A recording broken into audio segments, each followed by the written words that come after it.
Hey there, I'm Katie Cat, and this is our weekly AstroTarot. This week we are going to be discussing the full moon that is happening in Gemini. We are experiencing a grand square by coordination of the sun, the moon, and the north and south node, and where they're currently placed right now in the sky. So before we jump into the cards, I want to just highlight where the celestial bodies are currently placed so we can get a better understanding of why certain cards might be coming up in our reading for this week. So first we're going to start off on the left side of the chart, which in this chart is actually the eastern part of the sky. So when we're looking at this diagram, we're actually facing south towards the zenith, or the brightest part of the sky. So we're facing south towards, where noon would be the greatest point of light, so to speak. So on the far left side, we have the eastern horizon. On the right side, we have the western horizon. The bottom foundation of this diagram is actually going to be north, and then the zenith point is going to be south. And if you're in the northern hemisphere, that would make sense, because when you are facing south, that is where you are seeing the brightest portion of the sun. And you can always check this by way of where your plants have the better success in your home. There's the greatest source of light on the south window, softer light on the eastern window, pretty intense light towards the western sky, and then your north window gets very minimal light going through that window at all, because the sun isn't facing that direction. So it's going to be more, like passive light. Your plants would struggle in a north facing window unless they're a very low light plant. So I use that as an example so you can better understand the diagram. When you were born, the sun was at a certain time, right? We watch the sky, we base the time of the day around where the sun is. If it's rising in the east, it's morning time. If it's around its zenith point, it's noon. If it's setting, it's going to be in the west around sunset. And then at midnight, it's going to be the darkest time of the day. So it's darkest around the northern portion. It's brightest around the southern portion. If you look at your natal chart and see what your rising sign is, your rising sign is going to be on the left portion of the chart. And where your sun is going to be placed is going to be determined by the time of day that you were born. So just using myself as an example, I was born at 2 o'clock in the morning during the time frame of Scorpio. And so that placed my sun around this portion of the chart. Midnight would be here, sunrise would be over to the left, noon would be in the south, and then of course the setting aspect would be on the western horizon. So if I was born at 6 o'clock in the morning, I would have had a Scorpio rising. But because I was born at 2:20 in the morning, I ended up having a Virgo rising. If I was born at noon, which would place the sun up at the zenith position, it would have given me an Aquarius rising. So that's how your chart is basically anchored, dependent on your ascendant or your rising sign and the placement of the sun. Why that's important is that there are 12 houses in this wheel, and the houses are static, whereas the zodiac system rotates around that wheel throughout the day. And each of these houses represents a different area of your life. So depending on where your sun is placed, or where your moon is placed, or where your Venus, Mars, Mercury, all the celestial bodies are placed at the exact time of your birth, it's going to be placing them in a certain area or pie slice of this chart, which is important because it's going to be giving a flavor to the energy in that part of the chart. So let's go ahead and put the sun back where it's supposed to be. It's currently in the sign of Sagittarius, and it is today at 12 degrees of Sagittarius. Now the next celestial body we would look to is the moon, and we see that the moon is actually at the exact degree of opposition currently as of 3:14 today, December 4th, the opposite degree of 180 degrees in Gemini, which is why we're going to see a full moon. We're going to see the light of the sun reflect on the moon, and that's why we see a full moon. When the moon transits all the way back over to the same position of the sun, we see a new moon because it's a dark moon and we see no reflection of the sun on the moon's surface. So new moons versus full moons have two different energies. New moons are times of new beginnings, whereas full moons are times of letting go. And they bring things up to the surface for us to see and for us to witness, and that we need to be able to release so that we can actually use our hands to grab a hold of the reins of what we need to be putting our attention to. So today we have this grouping of planets down here, spanning Scorpio and Sagittarius. We have Pluto over here in Aquarius. We have the North Node around the midpoint of Pisces, which is mutable water. We have Saturn and Neptune toward the ending degrees of Pisces as well. Now consider that Saturn just came out of retrograde towards the end of November, and Mercury also came out of retrograde in the month of November towards the end there. So Mercury was going what appeared to be backwards, and it was revisiting something in our past, and now it's moving forward again.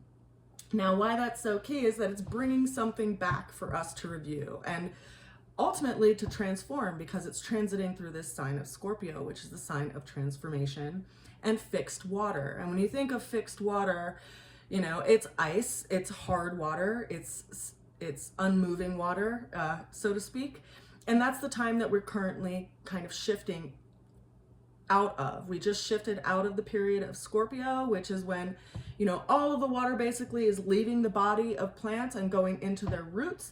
And that's when we experience, of course, this first season of snowfall, which is mutable fire, as far as Sagittarius goes. So we see this energy that's being kind of held in reserve through the winter periods.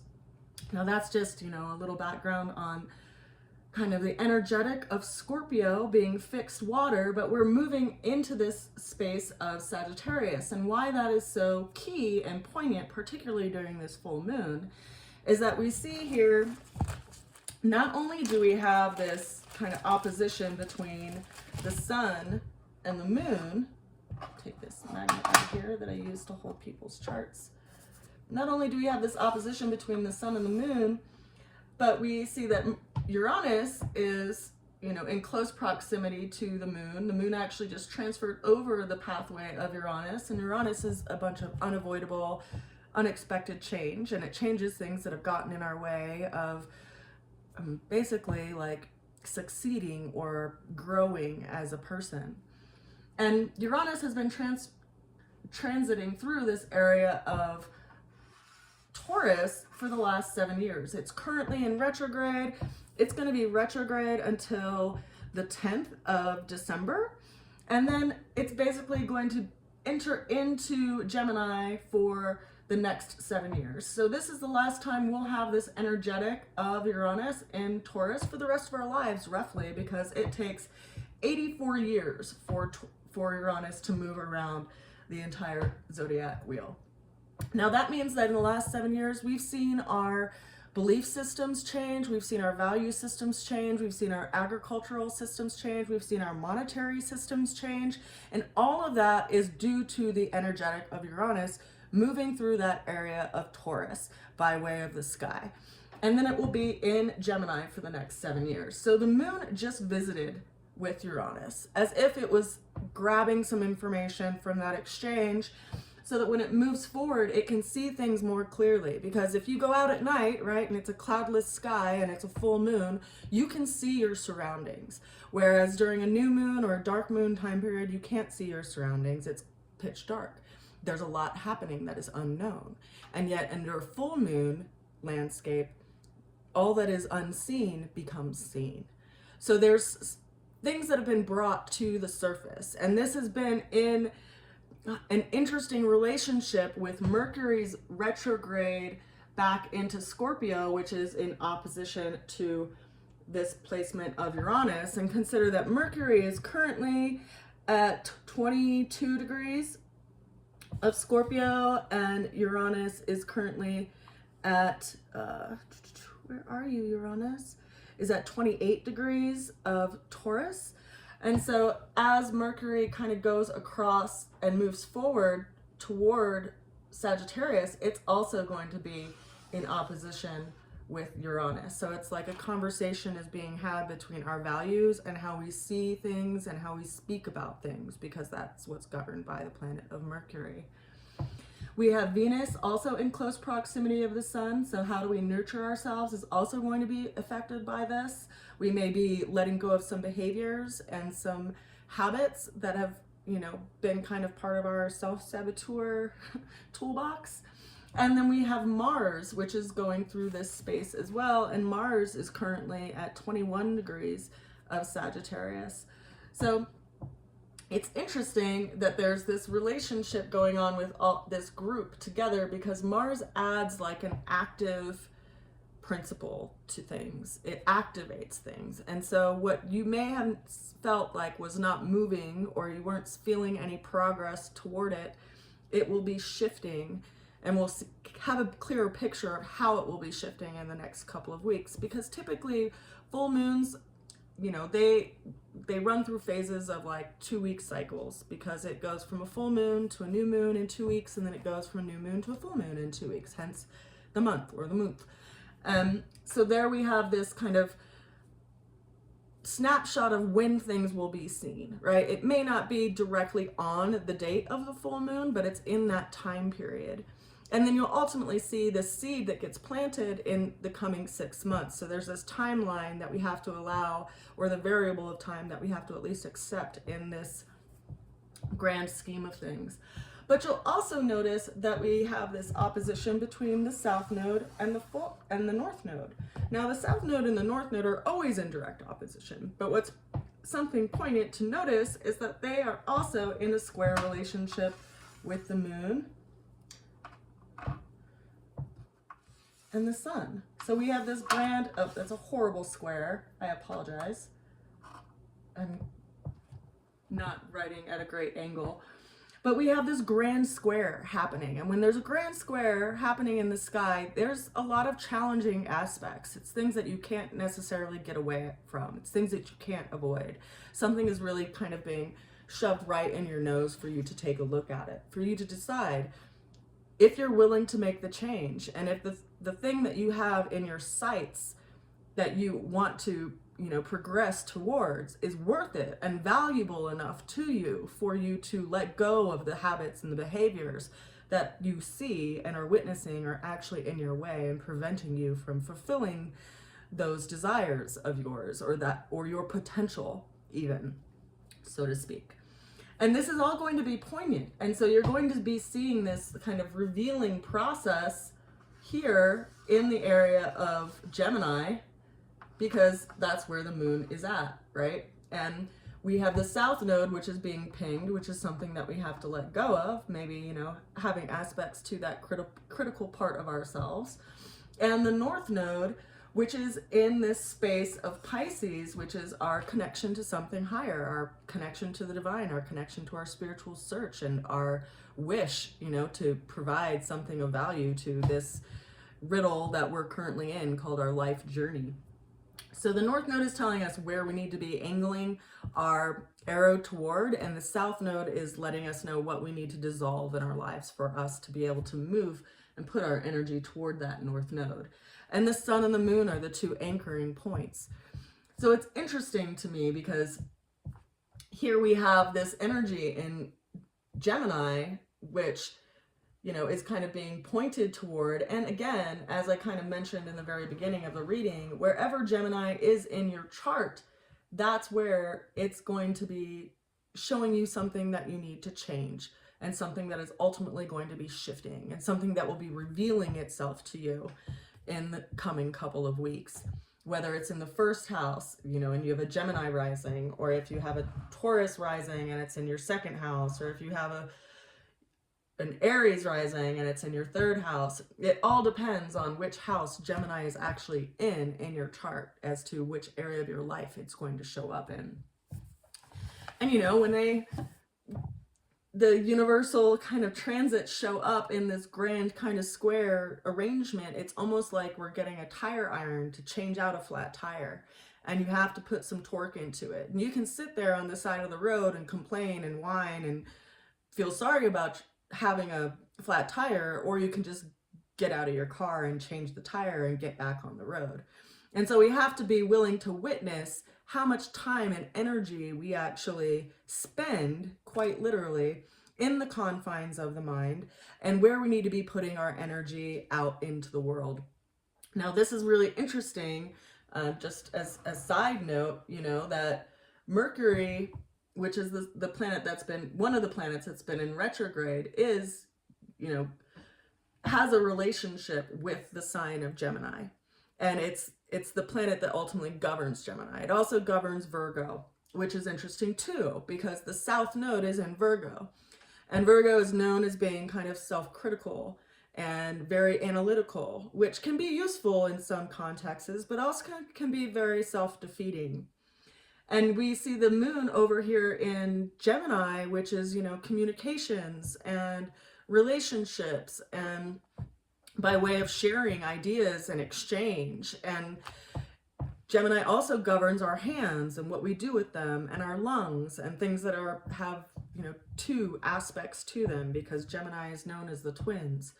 And so here we have this interesting relationship happening between Mercury kind of starting to go forward again, the moon aspecting the north and south node, and the sun, and this clumping of planets, of personal planets over here, kind of in Sagittarius and the tail end of Scorpio, all in opposition to moon and Uranus. It's like everything is lining up to help us change things, and we have to be willing to shift from some of our habits that have been really big anchors in our lives. So that's where the planets are placed right now. And in looking at the cards, a lot of that is actually brought up in the cards themselves. So our very first opening card of the reading for this week is the Page of Swords. Now, the Page of Swords is known as the card that's associated with Gemini, or mutable air, and communication. So swords govern air, they govern our thoughts, and they govern how we share ideas that come ultimately from the heart, ideally, you know, not solely from the mind, but we see something that's coming up by way of communication, something that is being shared or revealed, possibly from the past, because Mercury has been in this retrograde kind of traveling aspect of its journey. It went back to the past to bring something up for review again. And so we may literally be getting aha moments around communications that we are seeing differently than we had before, like epiphanies almost. Now, the challenge that showed up in a reading for this week is the Five of Pentacles. And when we look at this card, we see two people that look like they've been through some hardship. And they're standing outside. There's a stained glass window in the background that has 5 golden pentacles in it. The female in the card is kind of shrouded, and the male is traveling on a pair of crutches. Now, whenever we have 5 showing up in the tarot, it's showing us that we have options. We have a choice, right? 5s in the Roman numerals symbolism are V's, right? There's a fork in the road, and you choose one path or you choose the other. And it being a pentacle, it's related to something that we value. Could also be related to finances. But this is a space of looking at things from a space of loss, but also seeing that there's an opportunity to look at it as a very sacred and spiritual time frame, because it's when you lose things that you really get clear insight as to where you've put your energy and effort, and where it's most useful to put your energy and effort, and how the way that we see things can often be the most limiting and deceptive and discouraging, when we could just look in a different vantage point and be completely encouraged and completely inspired. And so that's the challenge, is how do we look at things? How do we value things? And how do we move beyond how we have been looking at things and valuing things, so that we aren't necessarily stuck in this place of hardship, but we can see something positive that can come from it, right? Now, the way through the challenge came in this week as the 8 of Cups. Now, in the 8 of Cups, we see someone who is walking away from a Tower of 5 Cups and a Tower of 3 Cups.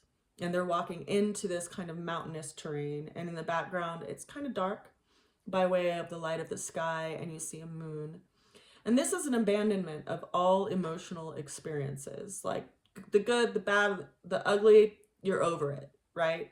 And that's kind of, it's interesting because we've been conditioned to believe that, you know, happily ever after is what we should all be striving for. And yet, if you've had any time on this planet engaging in relationships and interacting with people, you'll realize that life is an ebb and flow of triumphs and hardship, of good days and bad days. And it's more of like a sea of possibility than it is constantly in one hue or one aspect of positivity. So this person is walking away from it all. They're walking away from the joy, they're walking away from the suffering, and they're doing some internal observation. So that's the way we move through this, you know, space of where we feel like we've experienced great financial loss or loss of something that we've very much valued in our lives. Is we're just kind of walking away and revisiting it within ourselves.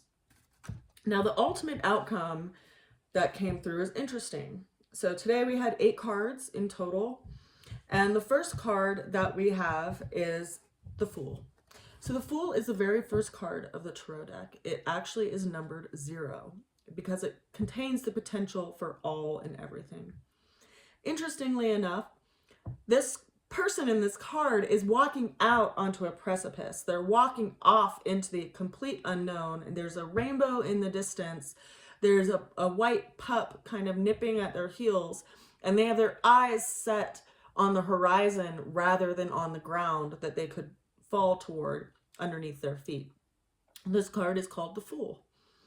Now, this is considered one of the, you know, 3 trinity of letters in the mother cards of the Tarot and the major arcana. It's associated with the element of air, and it's to travel on the breath of God. So this card is a very faithful card in that way. It's a person who is willing to trust the process. They trust change, and that change is opening up something new, some kind of possibility for them that they have not yet experienced. Interestingly enough, this card is associated with the planet of Uranus. So this is a big change, right? Having a planet move out of one sign into another sign is very pivotal, especially if it's an outer planet, because it has such a long cyclical path, right? 84 years is a long path. So whenever Uranus is going to be in opposite to your natal placement or in square of that natal placement, it's going to create some kind of challenge and some big shift in your life. It's pivotal. I remember when Uranus first went into the sign of Taurus, which was in 2018. For me, it's in my 9th house. And so when it first went into Taurus was when I first began teaching. And interestingly enough, the 9th house is associated with a teacher and also, you know, business and long distance travel, all things that are associated with the 9th house. And so having Uranus shift into that space was very interesting for me. It literally created a big shift in my life. But keep in mind, I also have a big grouping of planets in Scorpio. So it was aspecting all of my planets in Scorpio throughout its entire, you know, transit through Taurus for the last 7 years. So it's been an intense 7 years for me. If you have planets in Scorpio, you know what I mean. And you can really like plot things out sometimes by that, you know, in understanding how the planets influence your life and affect your life.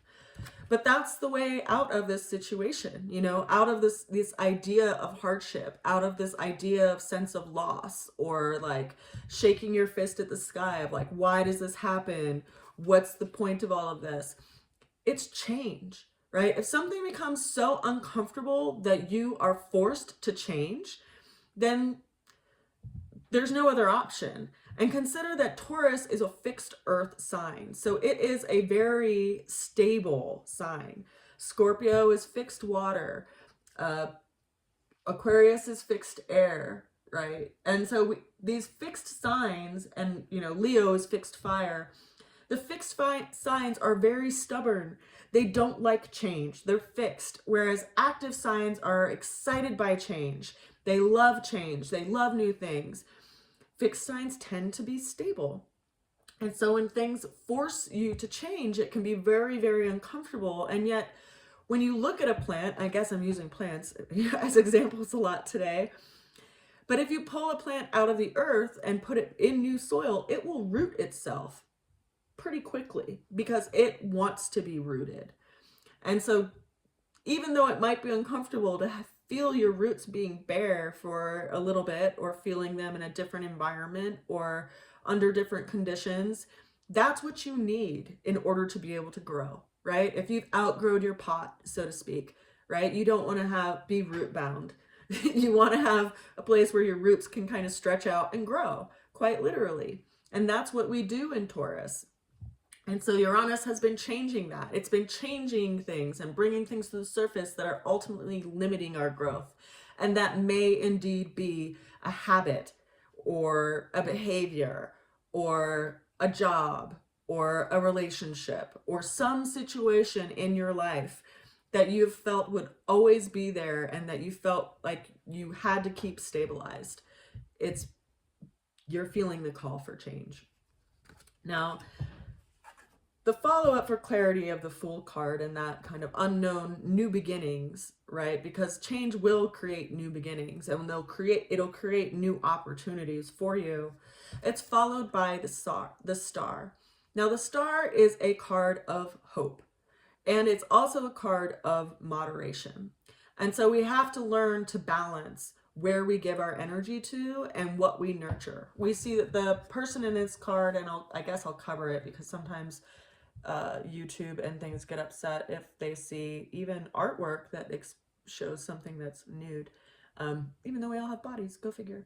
And so here in this card we see someone who has two vessels. They're the water bearer. They're pouring one vessel into the river in front of them and another vessel onto the ground next to them.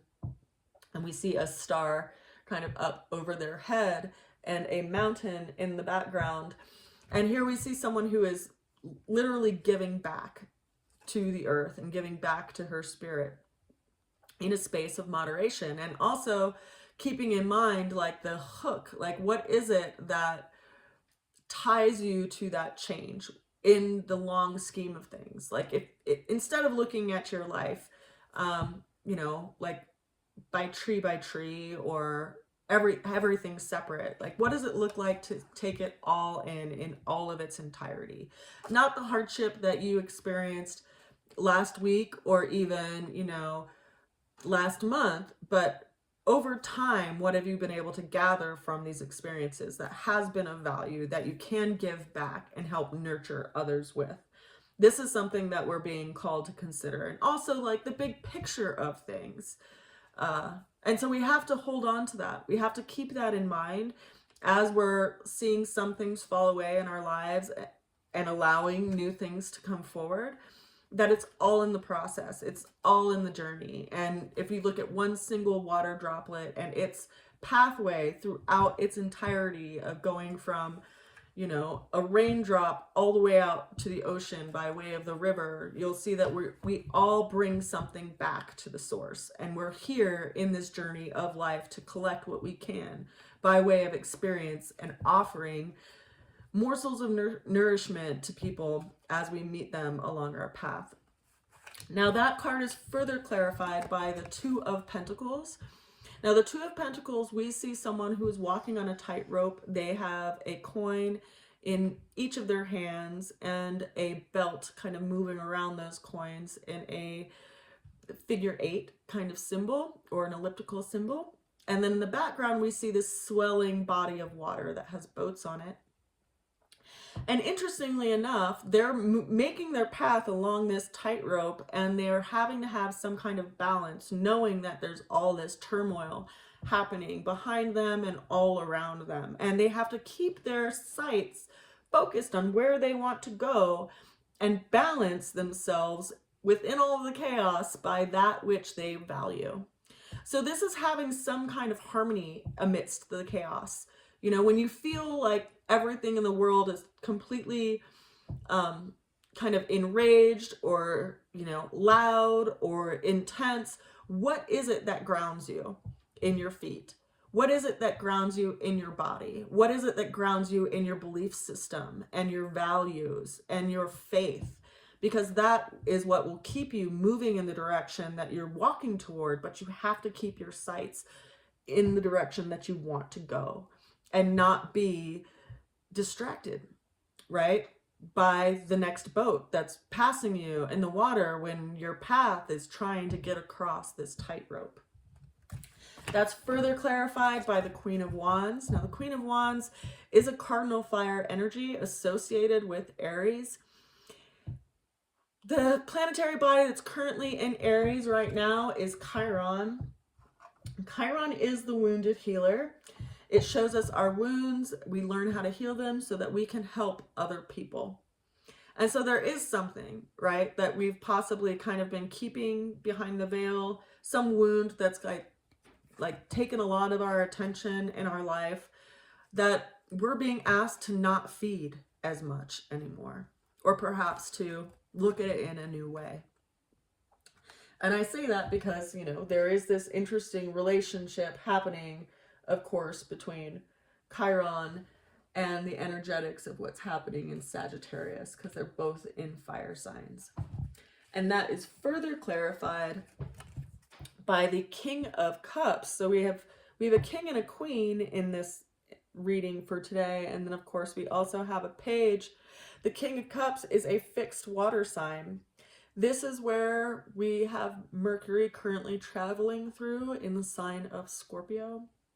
Now, Scorpio is in the deepest depths of the zodiac system, and it's in one of the darkest places, not energetically, like, you know, Scorpios are dark people, but it is governed by the planet of Mars and Pluto, which is like the riches that are kept in the earth. And so it has a lot of kind of association with things that are behind the curtain, things that are unknown, things that are in the subconscious, things that are, you know, even tied to our ancestors, and also like where things get transformed, right? Like in the core of the earth.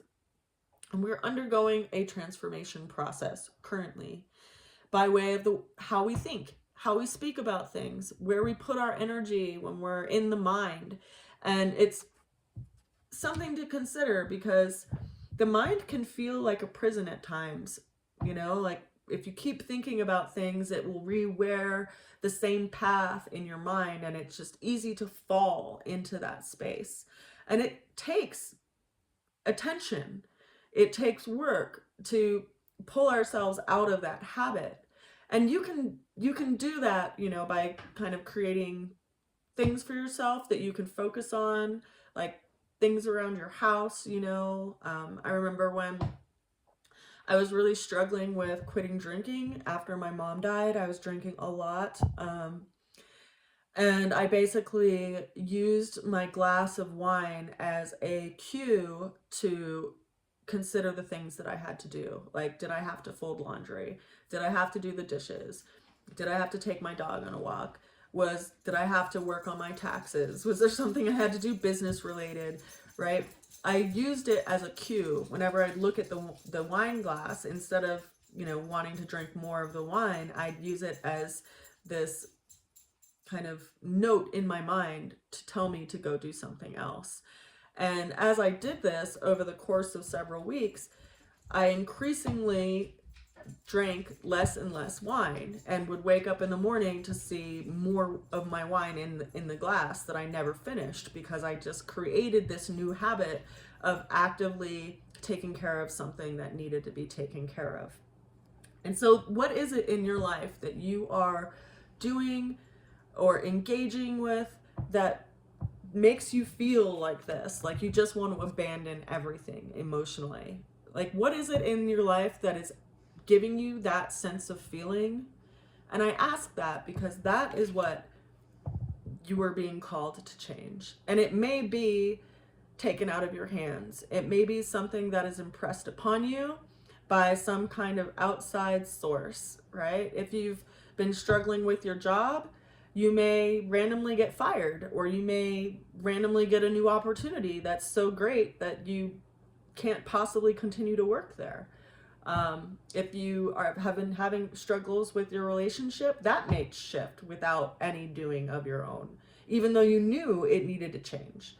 If there's a habit that you've been looking at that you know has been sabotaging your productivity, or you just fulfilling something that you wanted to complete, maybe you'll get a big aha moment, that is so shocking that you don't have any other choice other than to stop that behavior that is sabotaging your effort.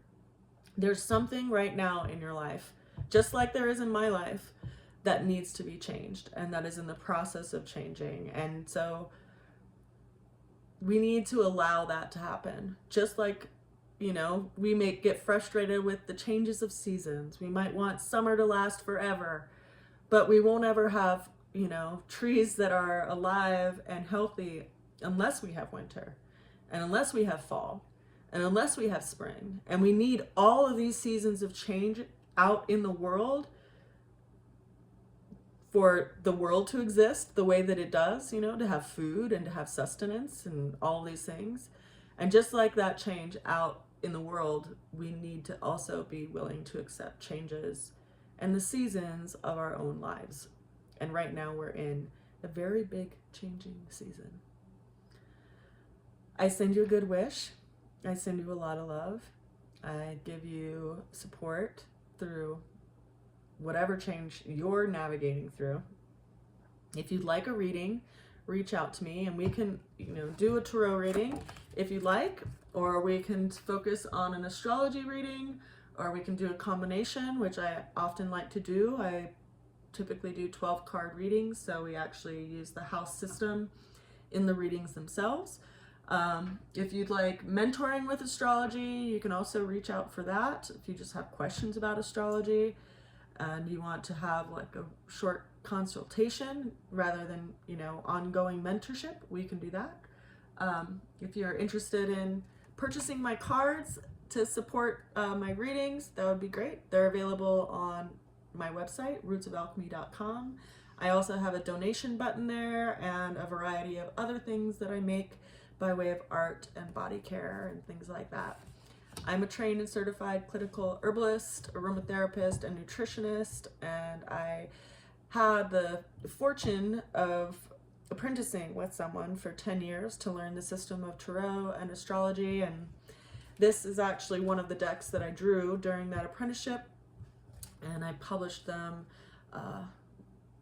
in 2022, so officially 3 years ago. Holy cow, how time flies. I originally drew them in 2011 and 2012, but yeah, if you want to find anything that I do, you are welcome to visit my website. I also have a blog I haven't done much on for a few years, which is rootsofalchemy.org. I will be offering some additional things in 2026, so if you'd like to be, kept up to date on all those things, feel free to reach out. I send you a good wish, and I look forward to connecting with you. Bye for now. Mwah.